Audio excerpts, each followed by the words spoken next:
الله وبركاته أشهد أن لا إله إلا الله وحده لا شريك له وأشهد أن محمدا عبده ورسوله أما بعد أعوذ بالله من الشيطان الرجيم بسم الله الرحمن الرحيم والعصر إن الإنسان لفي خسر إلا الذين آمنوا وعملوا الصالحات وتواصوا بالحق وتواصوا بالصبر महाजन खवातीन के लिए यहाँ किया जा रहा है।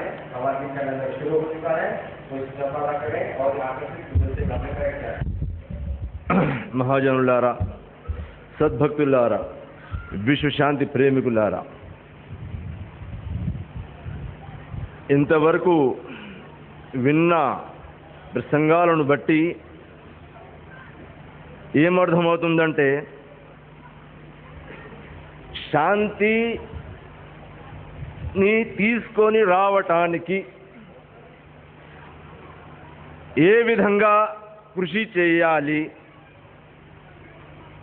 ఎవరు ఈ శాంతిని తీసుకొని రాగలరు, శాంతి స్థాపన ఏ విధంగా జరుగుతుంది.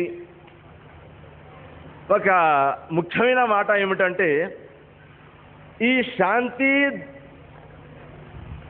ధర్మం ద్వారానే సాధ్యం అవుతుంది తప్ప ఈ ధర్మాన్ని తిరస్కరించి ఈ ధర్మాన్ని ఏ ధర్మాన్నైనా తిరస్కరించిన వాళ్ళు శాంతిని స్థాపించలేరు. శాంతి ధర్మంలోనే ఉన్నది. కొంతమంది ఒక ఆలోచన ఏమిటంటే మరి శాంతి ధర్మంలో ఉంటే మరి ఈ ధర్మంలో ఉండి ఎందుకు జగడాలు పోట్లాటాలు జరుగుతున్నాయి, మరి ఇవి జరగకూడదు కదా, మరి శాంతిగా ఉండాలి కదా. లేదు లేదు, శాంతి ధర్మంలోనే ఉంది. ధర్మ యొక్క నియమాలు జనాలకు అర్థముగాక ఈ విధంగా వారు బోధించిన ఆ ప్రవక్తల మాటలు అర్థముగాక ఈ విధంగా జనాలు పోట్లాడుకుంటూ ఉంటారు. ఇటువంటి సమయంలో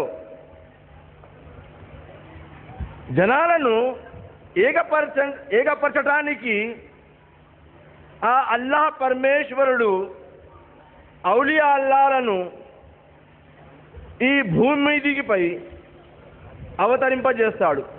దాన్ని సొంతంగా అవతరింప అంటే జనాల్ని తన ఒక శక్తిని ఇచ్చి ఒక మహనీయులను నిలబెడతాడు. దాన్ని అవతరణ అని ఈ విధంగా చెబుతారు జనాలు. అయితే ఇస్లాం ధర్మం అంటే ఏమిటి అంటే ఎన్నో ధర్మాలు ఉన్నాయి. ఇప్పుడు క్రైస్తవ ధర్మం అంటారు, దీన్ని బౌద్ధ ధర్మం ఉంది, హైందవ ధర్మం ఉంది, ఎన్నో ధర్మాలు ఉంటాయి. హైందవ అంటే ధర్మము కాదు, అది దేశం పేరు. అది ఎవరి వలన శాంతి వస్తుంది? బుద్ధులు అంటారు ఈ బుద్ధ ధర్మాన్ని స్వీకరించండి, అన్ని బుద్ధ ధర్మాలు తప్పు మొత్తం. రామాన్ని తిరస్కరించండి, కృష్ణుని తిరస్కరించండి, యేసుక్రీస్తుని తిరస్కరించండి, అబ్రహాన్ని తిరస్కరించండి.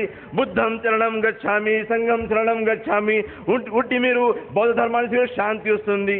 మరి యేసుక్రీస్తు ఈ క్రైస్తవులు ఏమంటారంటే ఉట్టి యేసుక్రీస్తుని స్వీకరించండి, యేసుని స్వీకరిస్తే శాంతి వస్తుంది.